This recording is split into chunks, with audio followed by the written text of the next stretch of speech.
आज के हमारे हेल्थ सेशन के टॉपिक का नाम है कोविड-19। ये टॉपिक ऐसा है कि इसके बारे में अब सबको सब कुछ पता है। कोई ऐसा नहीं है जिसको नहीं पता है इसके बारे में। इसकी वजह से पूरा विश्व हिल गया है। सब कुछ रुक गया है। और जब भी अब हेल्थ की बात हो रही है तो सबसे पहले कोविड-19 की ही बात हो रही है। तो आप समझ सकते हैं इस टॉपिक की क्या अहमियत है और हमने आज इसको क्यों चुना है हमारे हेल्थ सेशन के लिए।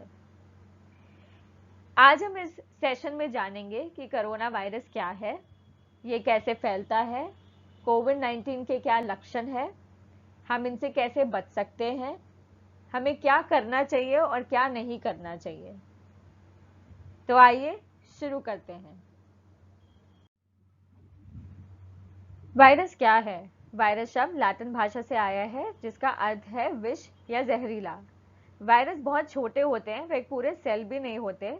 वे केवल एक आनुवंशिक सामग्री की तरह हैं, जैसे कि डीएनए या आरएनए। ये एक प्रोटीन कोटिंग के अंदर पैक होते हैं। ये खुद में जीवित नहीं होते, मगर अगर ये जीवित रहना चाहते हैं या प्रजनन के लिए इन्हें एक होस्ट की जरूरत पड़ती है, और होस्ट ना मिलने पर ये जल्द ही मर भी जाते हैं।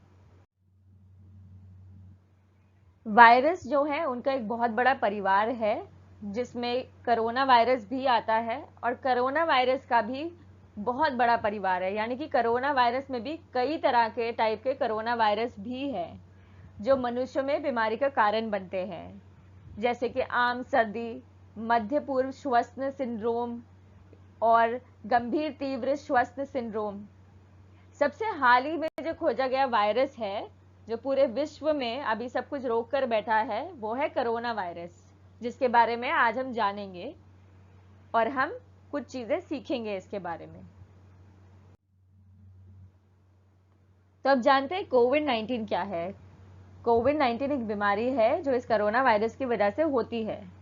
इस बीमारी की पहचान दिसंबर 2019 में चीन के वुहान शहर में पहली बार हुई थी, परंतु ये आज भी कहना मुश्किल है कि चीन में मानव शुरुआत में कोरोना वायरस से संक्रमित कैसे हुए थे।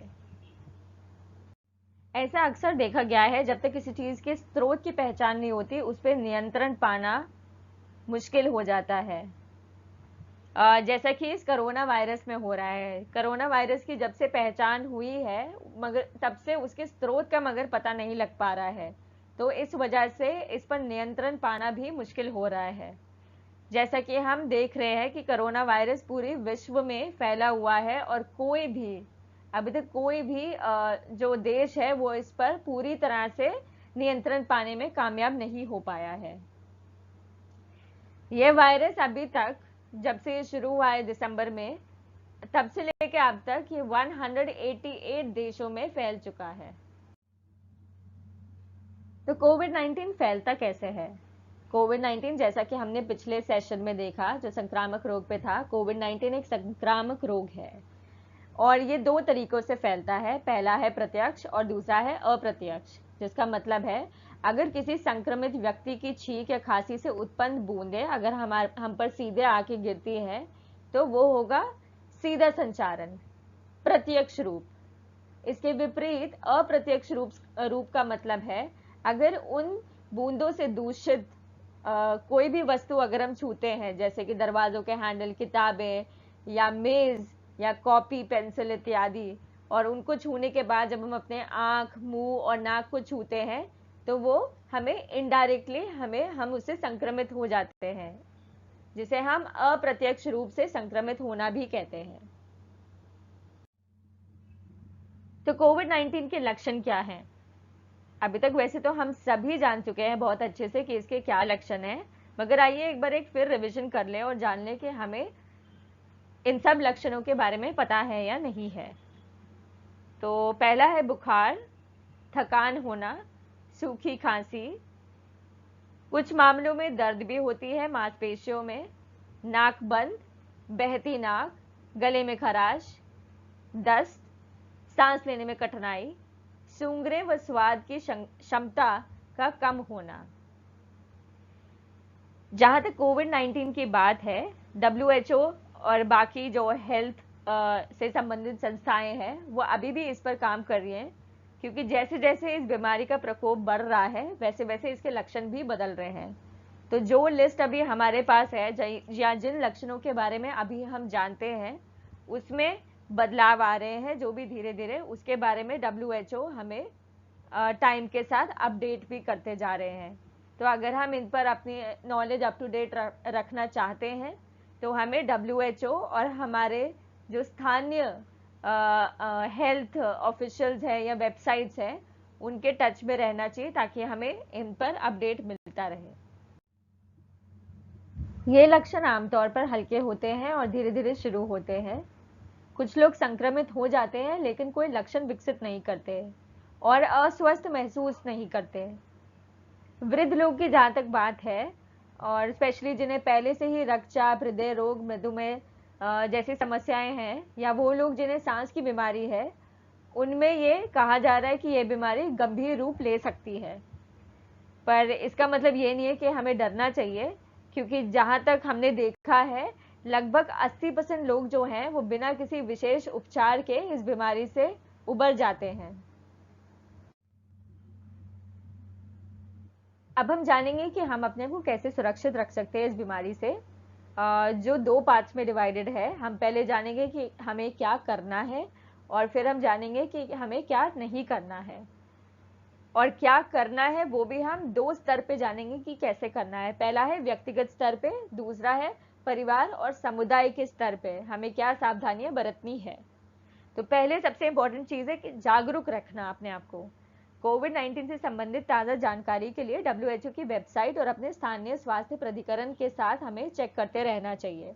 कोई भी चेंजेस है, अगर हम अपने आप को अपडेटेड नहीं रखेंगे, हम बदलाव नहीं ला पाएंगे अपनी सुरक्षा में। तो जैसे आपको याद होगा, जब शुरुआत में यह बीमारी आई थी भारत में, तो हमने ये देखा था, तब बोला जा रहा था कि सबको मास्क पहनने की जरूरत नहीं है, मगर आज हम जिस स्थिति में है, अब बोला जा रहा है कि सबको मास्क पहनना जरूरी है। अगर आप घर से बाहर जा रहे हैं, आप बिना मास्क के बाहर नहीं जाएंगे। तो ये जो चेंजेस आ रहे हैं, हमें इनके बारे में खुद को जागरूक रखना जरूरी है, क्योंकि इसी से हम अपनी सुरक्षा को और स्ट्रॉन्ग कर सकते हैं।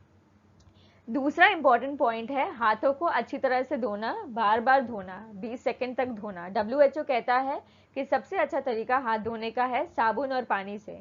वो इसलिए बोलते हैं क्योंकि जब आप साबुन और पानी से अपने हाथ को धोते हैं तो आप अपने हाथों को रगड़ते हैं 20 सेकंड के लिए।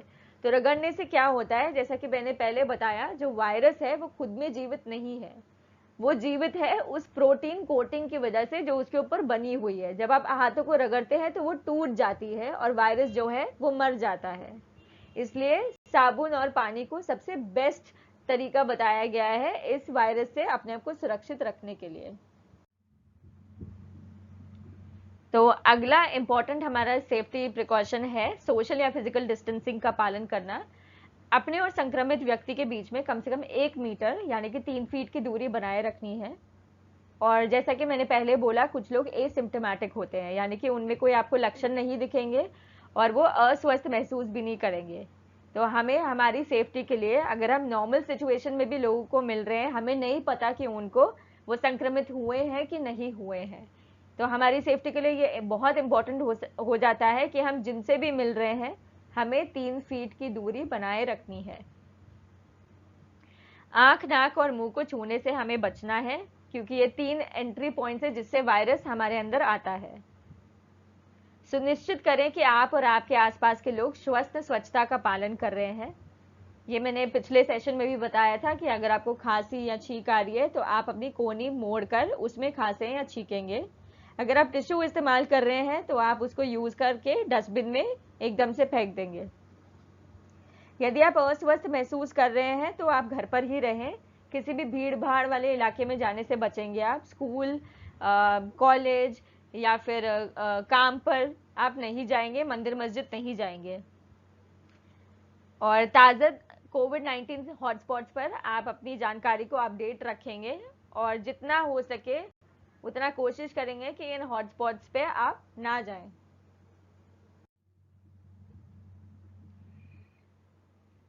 अगर आपको किसी कारणवश हॉटस्पॉट क्षेत्रों में जाना पड़ता है या आप ऑलरेडी उस जोन में है जहाँ पे हॉटस्पॉट बना हुआ है, तो जो ऊपर मैंने गाइडलाइंस बताई है व्यक्तिगत लेवल पे जो सेफ्टी प्रिकॉशंस फॉलो करने हैं वो तो आपको सभी फॉलो करने हैं, मगर दो इम्पॉर्टेंट है जिन्हें मैं हाईलाइट करना चाहती हूँ। वो है कि अगर आप अस्वस्थ महसूस कर रहे हैं, चाहे हल्के लक्षण भी आपको महसूस हो रहे हो, वहाँ से वापस आने के बाद आपको घर पर ही रहना है, आपको भीड़ भाड़ वाले इलाके में नहीं जाना है। यदि बुखार, खांसी और सांस लेने में कठिनाई हो रही है तो आप तुरंत ही अपने डॉक्टर से सलाह लेंगे। अब बारी आती है परिवार और समुदाय की सुरक्षा की। अभी तक ऊपर जितने भी हमने सेफ्टी प्रिकॉशंस के बारे में बात करी थी वो व्यक्तिगत लेवल पे था। अब हम फैमिली के बारे में बात करेंगे। जैसा कि मैंने उसमें भी बोला था कि आपको खुद को जागरूक रखना है, वैसा ही इसमें आपको खुद को तो जागरूक रखना ही है और दूसरों को भी जागरूक रखना है। जैसे कि आपके परिवार वाले, आपके साथी हैं, समुदाय के लोग, उनको जो भी हालिया जानकारी है कोविड-19 से संबंधित, आप उनको टाइमली अपडेट करते रहें। हाथ धोने के लिए सबको प्रोत्साहित करें और बार बार याद दिलाएं कि हाथ धोने हैं। सुनिश्चित करें कि परिवार में बच्चे हाथ ठीक प्रकार से धो रहे हैं। भोजन को सुरक्षित रूप से तैयार करना है, इसके बारे में मैंने पिछले हेल्थ सेशन में भी बात करी थी। अगर आपको और डिटेल्स चाहिए इस पॉइंट पर तो आप पिछला सेशन देख सकते हैं। सामान्य सतहों को साफ करके कीटाणु रहित बनाएं। स्वच्छता का पालन फैमिली को भी करवाना है। व्यक्तिगत वस्तुओं को साझा बिल्कुल नहीं करना है, जैसे कि तौलिया, पानी का गिलास और मास्क। अगर आपका पर्सनल मास्क है तो वो बिल्कुल भी शेयर नहीं होगा। जहाँ तक खरीदारी की बात है, आप अगर बाहर जा रहे हैं तो मास्क पहनना बहुत इंपॉर्टेंट है। और जब आप खरीदारी कर रहे हैं, आप देख रहे हैं कि आसपास बहुत सारे लोग हैं, तो कम से कम 1 मीटर की दूरी बनाना ज़रूरी है। हाँ, अब खरीदारी में पहले से काफ़ी ज़्यादा टाइम लग रहा है, मगर ये दूरी बनाए रखनी ज़रूरी है क्योंकि इसी से ही आप अपने आप को सुरक्षित रख सकते हैं। और जब आप खरीदारी कर रहे हैं तो अक्सर क्या होता है, हम अपने आँख को छूने लगते हैं या फिर मास्क को बार बार हटा के बात करने की कोशिश करते हैं। तो ये सब नहीं करना है, हमें अपने आँख, मुंह और नाक को छूने से बचना है। कोशिश करें शारीरिक संपर्क से बचें, जैसे कि हाथ मिलाना, गले मिलाना और चुंबन, क्योंकि ये अक्सर वायरस को फैलाने में मदद करते हैं। कोरोना वायरस के दौरान शारीरिक रूप से सक्रिय रहना है। अभी जब हम कोविड-19 महामारी के बीच में है, घरों में बंद है, तो ये और भी ज़रूरी हो जाता है कि सभी उम्र और क्षमताओं के लोगों के लिए जितना संभव हो सके उतना सक्रिय रहें। चाहे वो आप हो या आपके मम्मी पापा है, दादा दादी है, जितना हो सके उनको फिजिकल एक्टिविटी अपनी तरफ से करना चाहिए। अब आप जानना चाहेंगे कि इसके क्या फ़ायदे हैं। तो पहला फ़ायदा सबसे इम्पोर्टेंट तो यही है कि हमारा वेट और जो हमारी बीमारियां हैं उसको मैनेज करने में ये हेल्प करता है। अब जैसे हम घर में हैं, बाहर बिल्कुल नहीं जा पा रहे, तो हमारा वज़न बढ़ रहा है और जो नॉर्मल रूटीन में हम बीमारियां मैनेज कर पा रहे थे, जैसे कि रक्तचाप, हृदय रोग, स्ट्रोक या टाइप 2 मधुमेह, विभिन्न प्रकार के कैंसर के जोखिम को हम कम कर सकते हैं। वृद्ध लोगों के लिए ये और भी ज़रूरी हो जाता है क्योंकि अब जैसे वो लोग वॉक पे भी शायद अच्छे से नहीं जा पा रहे, तो गिरने और चोटों से बचने के लिए और शरीर में एक संतुलन बनाए रखने के लिए बहुत ज़रूरी है कि वो कुछ फिजिकल एक्टिविटी करें, कुछ एक्सरसाइज करें या वॉक पे जाएं फिर से। जहाँ तक बच्चों की बात है, ये उसमें उनके स्वास्थ्य के विकास के लिए बहुत महत्वपूर्ण है। बाद के जीवन में बीमारियों के जोखिम को भी ये कम करता है, जिसका मतलब ये है अगर अभी फिजिकल डेवलपमेंट हम सही रखेंगे तो आगे जाके ये हमें फायदा करेगा। और भावात्मक रूप से मजबूत करता है, जैसे कि अब हम घर में हैं, हम लोगों से नहीं मिल पा रहे, अपने दोस्तों से नहीं मिल पा रहे, तो हमें डिप्रेशन हो रही है या फिर हम उदास रहते हैं ज़्यादातर, या फिर एक मतलब मन में हमें अच्छा नहीं लगता। तो इन सब चीज़ों से बचने के लिए ये ज़रूरी है कि हम अपनी रोज़ की रूटीन में कोई फिजिकल एक्सरसाइज या कोई फिजिकल एक्टिविटी रखें जिसमें हम खेल रहे हैं, नहीं तो कुछ ना कुछ अपनी फैमिली के साथ या अपने फ्रेंड्स के साथ कर रहे हैं, ये बहुत ज़रूरी है। और अब हम जानते हैं कि हमें क्या नहीं करना है। घबराना बिल्कुल नहीं है, ये समय कठिन ज़रूर है, लेकिन वायरस से लड़ने का एकमात्र तरीका शांत रहना है और उचित स्वच्छता नियमों का पालन करना है। सिगरेट और शराब का सेवन ना करें क्योंकि ये इम्यून सिस्टम को कमजोर करता है। कई मास्क पहनना, हमें बहुत सारे मास्क नहीं पहनने हैं। अगर आपको बुखार, खांसी और सांस लेने में कठिनाई हो तो आप व्यायाम नहीं करेंगे। और स्वयं इलाज तो बिल्कुल नहीं करना है। अगर आपके जो लक्षण हैं वो बने रहते हैं तो आप डॉक्टर के पास जाके उनसे सलाह लेंगे।